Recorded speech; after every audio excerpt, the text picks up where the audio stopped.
Hello, Narnach here. Welcome back to Path of Exile. We are gonna run the tier 14 map, Volcano. I looked this one up on the wiki and we're gonna be facing a totem boss, which spawns little totems. And those little totems, they have elemental equilibrium.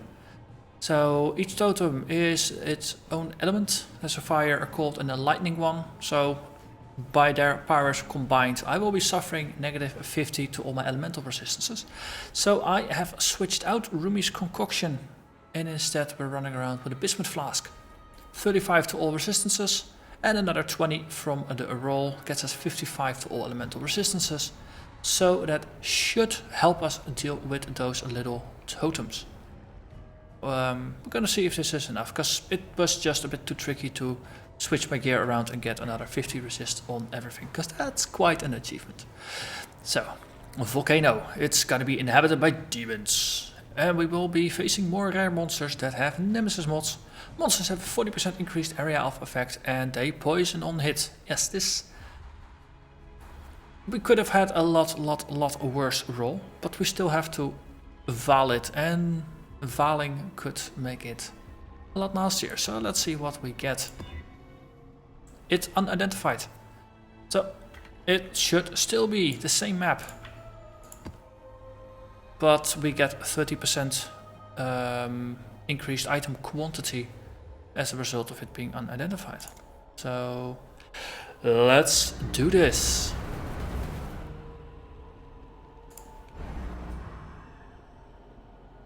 Tremble in the might of the flames. Level 81.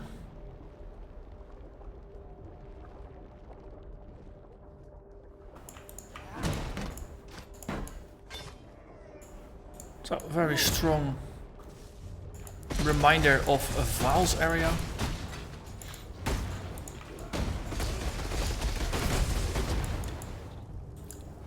Ooh, Memory of Awakening, that's a new one. So we are gonna watch some lore after we deal with the mobs here.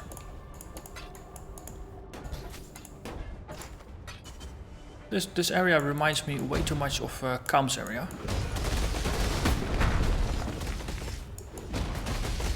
Ooh, inner treasure. I approve. Ash rent. Ooh, 6 socket ash rent. That makes it useful, I guess, for beginning characters. But still, it's ash rent.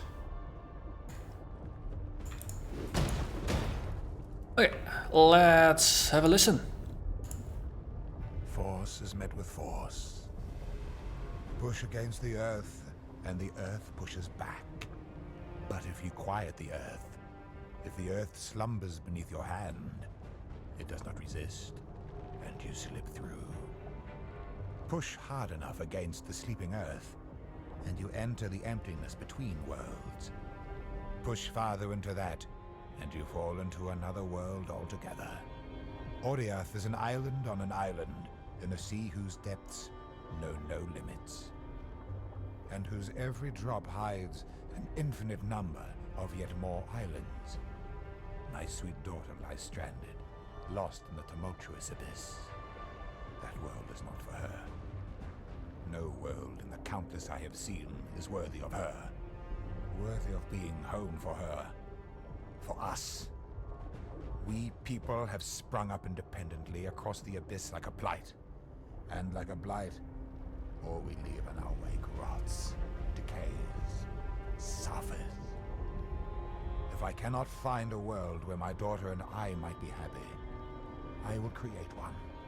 I will forge a world anew. Breathe life into it, and create the paradise we deserve. Then, I will ensure that no blight may ever sprout again. So, the road to hell is paved with the best of intentions. Got a suspicion things are gonna turn out like that. Just double checking, indeed we cleared everything here. So, we open the chest and then we climb the staircase. Next area.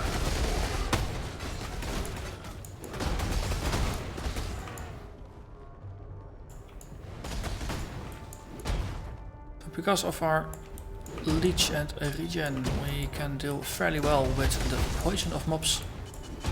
Increased area of effect means they'll just be more likely to hit us. Ooh, got a crematorium out of it. Ah, hello there, you hexproof monster.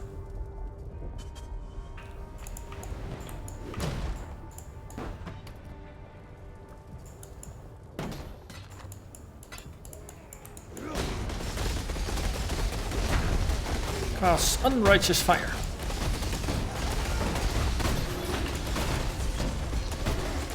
Okay, with a little bit of damage spiking going on there. Hello there, Hexfond. Let's become temporarily immune to curses while we deal with them.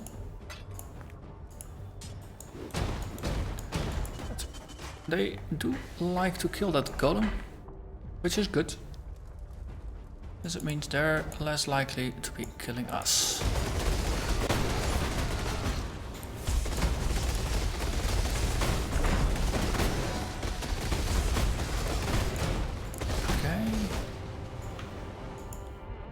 Most of them down. So jumping on top of monsters, it gives us a Fortify, because Fortify has been linked to Leap Slam.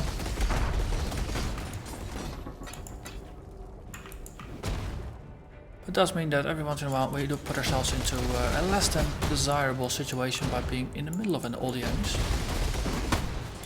Well, that is the life of a melee character.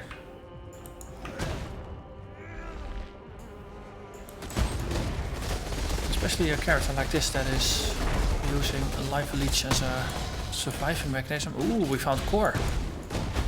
So far, our own personal road to hell is paving itself rather nicely. I believe every single run of a red map, we found the next red map. That's, yeah. It's almost like the Path of Exile gods just want us to go there. Hope it's for the greater good, of course. Tier 15 core. Also, it's interesting how this area is laid out. It's rather open. Well, the first thing was just a small isolated island. Now it's just a big open area which has some irregular shapes to it. The question is, am I just walking around a lava lake here, or is it more of a path? Check, is this also a side area, or is this actually contained? If that's the case, it might be a better idea to just move back.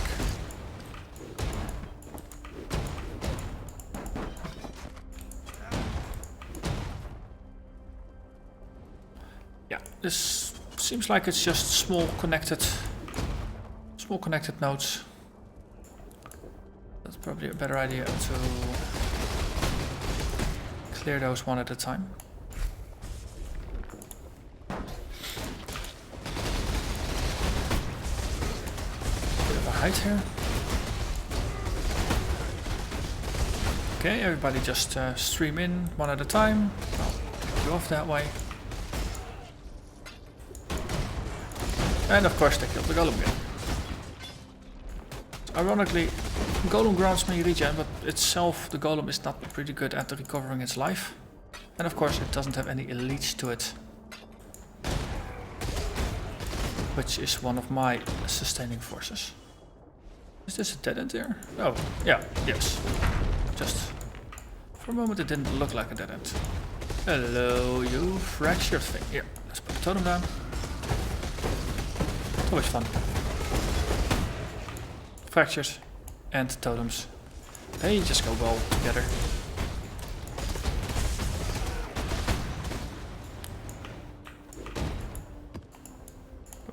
Come on. Yes, we picked up.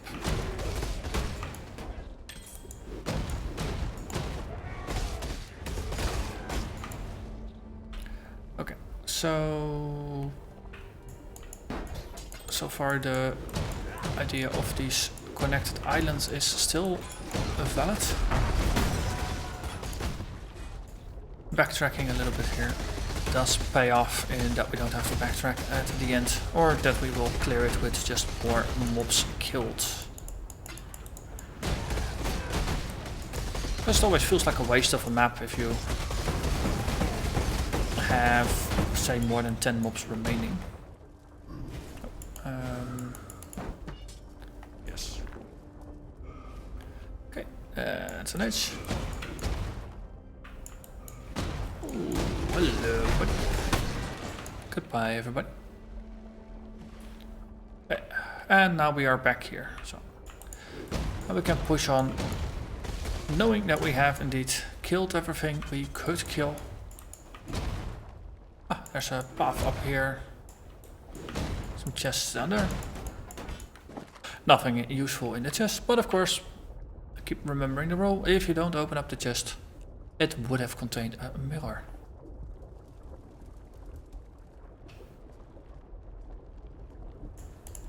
So, Massive Shrine gives us increased AoE. And life and size. But the increased AoE is always the fun bit.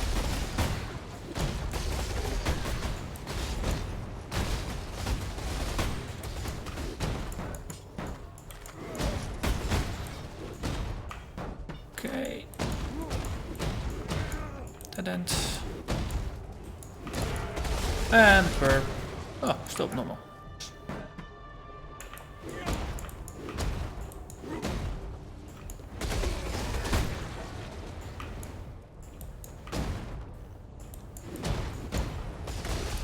Hello, everybody. Soul Eater there.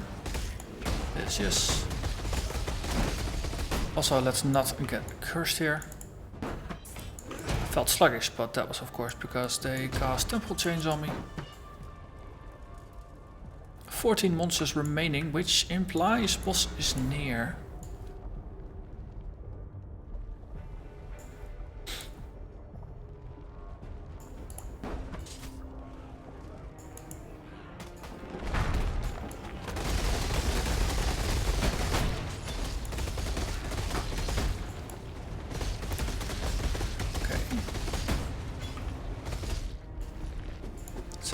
Change the texture here.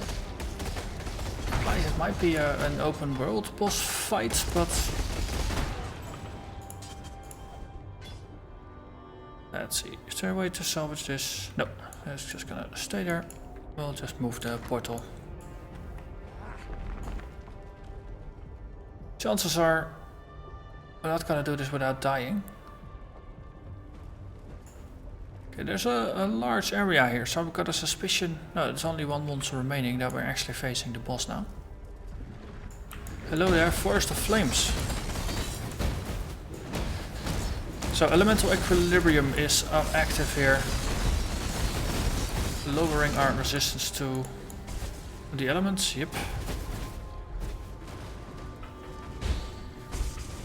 So we'll keep our Investment Flask active here.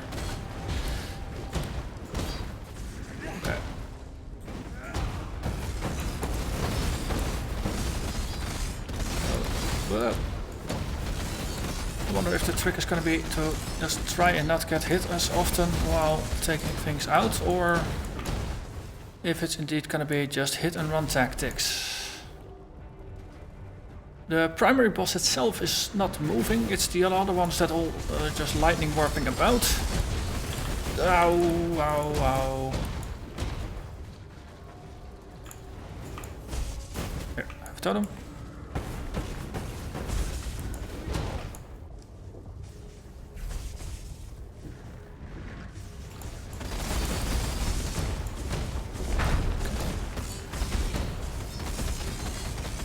If there's going to be a limit to the amount of these seedlings that get spawned.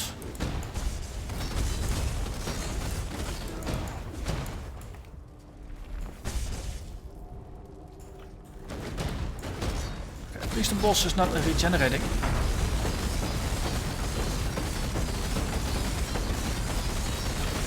Okay. Okay, and I'm out. That was just got way too concentrated. They summon our golem. Well, one upside of a near infinite supply of these saplings is, of course, that recovering my charges is gonna be a doable thing.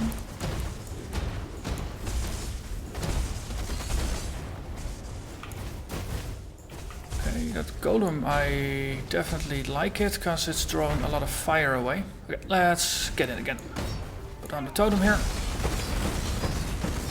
Just stack up on defensive things and then getting out again, because once there's just so many targets available around us, multi-strike is just making us really inefficient at dealing with the boss. So then we might as well get out. Okay, but the totems, they time out. So the trick here is just to get the heck out. And recast your golem. And then just wait for the little ones to time out, and then we go back in. Oh. Am I misunderstanding what's happening here? Might be.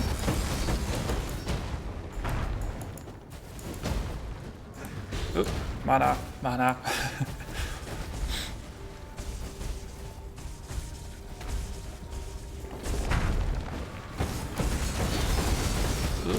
Okay, now they're all here. Now we strike the boss again. No, he's got buddies. No, no, no, no, no, no, no, no. Nope, not gonna kill me. They cast our golem. Okay, now they disappeared. That's what I meant. It seems like they time out or something.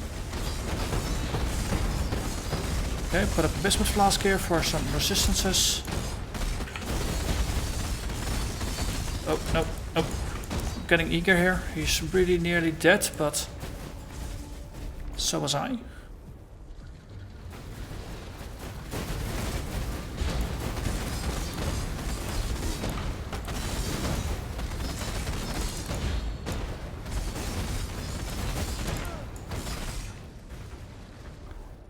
Hit and run. Name of the game. Also, golem, go direct some attention. And that's it.